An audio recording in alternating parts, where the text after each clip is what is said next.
తెలంగాణ రాష్ట్రంలో కేటీఆర్ కు అధికారం పోయినాక మతి భ్రమించి మాట్లాడుతున్నాడు.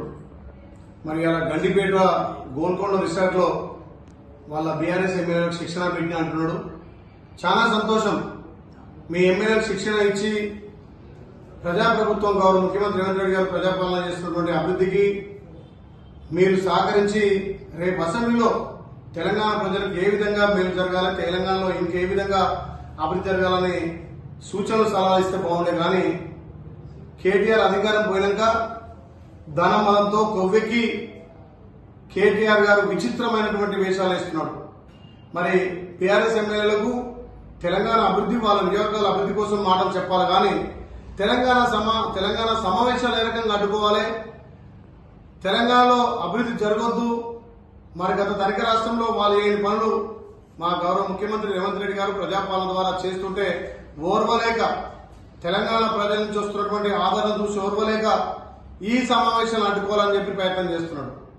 ఇలా తెలంగాణ అసెంబ్లీలో 6 గ్యారెంటీల మీద ప్రైవేట్ బిల్లు పెడతా అని చెప్పి అవాక్కులు చవాక్కులు పెడుతున్న కేటీఆర్ ధనిక రాష్ట్రంలో తల్లి సోనియమ్మ ధనిక రాష్ట్రం ఇస్తే 10 ఏళ్లుగా పందికొక్కులాగా నువ్వు, మీ అయ్యా, మీ బావ, మీ ఫ్యామిలీ అంతా దాచుకొని అప్పుల తెలంగాణ ఇస్తే ఇవాళ అప్పుల తెలంగాణ మీరు చేసిన అప్పులు, మీరు చేసిన తప్పులు ఒక్కొక్కటిగా సర్దిద్దుకుంటూ మేము ఇచ్చినటువంటి హామీలు, ఇయ్యనటువంటి హామీలు ఒక్కొక్కటిగా అమలు చేసుకుంటూ పోతున్నాం. మరి దీని మీద ప్రైవేటు బిల్లు పెడతాం సిగ్గు శరం ఉందా? మేము చేసిన రైతు రుణమాఫీ కానొస్తలేదా? మేము చేసినటువంటి మహిళలకు పెద్దపీట, మహిళలకు ఉచిత బస్సుతో పాటు వడ్డీ లేని రుణాలని కళ్ళకు కానొస్తలేవా? ఇలా పేదోడికి రేషన్ కార్డు, పేదోడికి సన్న బియ్యం, పేదోడికి 200 యూనిట్ల ఉచిత విద్యుత్తు, ఇలా యువతకు ఉద్యోగాలు, రైతన్నలకు 2 లక్షల రుణమాఫీ, రైతు భరోసా, రైతులకు ఇన్పుట్ సబ్సిడీ, పండించిన ధాన్యానికి 500 బోనస్ తో పాటు ఇలా మహిళా సంఘాలకు పెద్దపీట వేసి ఐకేపీ సెంటర్ల ద్వారా ధాన్యం కొనుగోలు చేసే 3 రోజులనే రైతు ఖాతాలో డబ్బులు ఇస్తుంటే సిగ్గుమాలిన రాజకీయాలు చేస్తున్నాం. 10 ఏళ్ళలో మీ అయ్యా ఏం చెప్పిండు? రాష్ట్రం వస్తే రాష్ట్రానికి దళిత ముఖ్యమంత్రి అన్నాడు, దళితకు 3 ఎకరాలు అన్నారు, దళిత బంద్ అన్నారు, బీసీ బంద్ అన్నారు, ఇవాళ ఇంటికో ఉద్యోగం అన్నారు. ఏ రకంగా ఇచ్చిన హామీలు నెరవేర్చలే. రైతులకు ఉచిత యూరియా అన్నావు, మరి ఎక్కడన్నా యూరియా బస్తా ఇచ్చిందా మీ అయ్యా? సిగ్గుమాలిన రాజకీయాలు చేస్తున్నావు కేటీఆర్.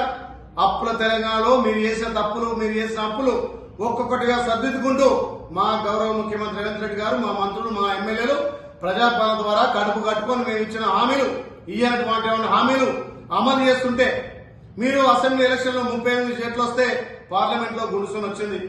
ఇలా ఎమ్మెల్సీలో మీకు ఒక అభ్యర్థి దొరకలే. ఇలా హైదరాబాద్ లో జరిగినటువంటి జూబ్లీస్ కానీ, కంటోన్మెంట్ కానీ మీరు గెలవలేకపోయారు. సర్పంచ్ ఎలక్షన్ లో సత్తిలా పడ్డారు. మొన్న జరిగినటువంటి మున్సిపల్ ఎలక్షన్ లో మీకు డిపాజిట్ రాలే. ఏ ముఖం పెట్టుకొని నువ్వు ఇలా మాట్లాడుతున్నావు హామీల గురించి?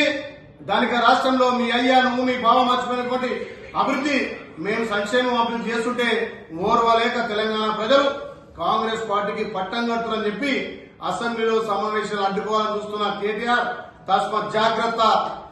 అసెంబ్లీలో నువ్వు ప్రతిపక్ష నాయకుడు, మీ నాయన ఫామ్ హౌస్ నుండి పెట్టి అసెంబ్లీకి వచ్చి చర్చ చేయమను. మా 2.5 సంవత్సరాలు, ఇంకా 3 సంవత్సరాలు గెలవలే. మీరు 10 ఏళ్ళు చేస్తే 2.5 సంవత్సరాల్లో మేము అభివృద్ధి ఒకవైపు, సంక్షేమం ఒకవైపు చేసి చూస్తుంటే ఓర్వలేక చిల్లర మల్లర మాట్లాడుతున్నావు కేటీఆర్. తస్మాత్ జాగ్రత్త. బచ్చగానివి, తండ్రి చాటు నుంచి ఎమ్మెల్యేగా, మంత్రిగా నువ్వు మా ప్రభుత్వం, ప్రజాప్రభుత్వం, 140 సంవత్సరాల చరిత్ర గల కాంగ్రెస్ పార్టీని మాట్లాడే నైతిక విలువలు నీకు లేదు కేటీఆర్. ఇప్పటికైనా దమ్ము ధైర్యం ఉంటే అసెంబ్లీలో చర్చలకు సిద్ధం.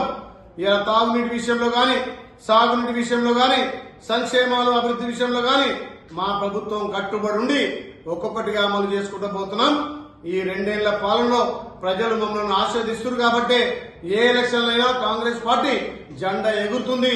మీకు డిపాజిట్ రాకున్నా, ప్రజలు మిమ్మల్ని తిరస్కరించినా, ఇంట్లో కూర్చోబెట్టినా, ఫామ్ హౌస్ కు పరిమితం చేసినా సిగ్గుమాలిన రాజకీయాలు.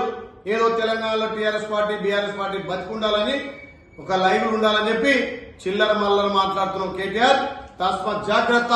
మళ్ళొక్కసారి మా ప్రభుత్వం గురించి గాని, మా ముఖ్యమంత్రి రేవంత్ అన్న గురించి గాని, ప్రజాపాలన గురించి అవాకులు చెవాకులు పేల్తే బిడ్డ నాలుక వస్తాం. జాగ్రత్త.